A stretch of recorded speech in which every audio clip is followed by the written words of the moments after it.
Subscribe to our YouTube channel and press the bell icon for the latest updates. How to add a new payment method to your Google Ads account. Log into your Google Ads account. Click on Settings and Billing icon. Under Billing section, click on Summary. Click on Manage Payment Methods. Now click on Add Payment Method. Enter your credit or debit card details and click Save.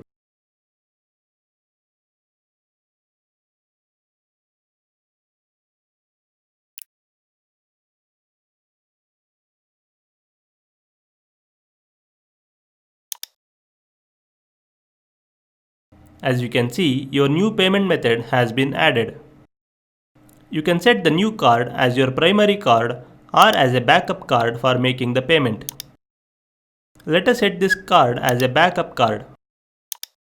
Enter the CVV and click on Continue.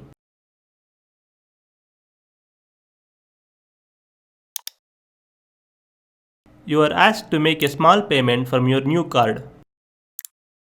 After making the payment, your new card is set as the backup card for making the payment. This is how you can add a new payment method to your Google Ads account. Thank you for watching.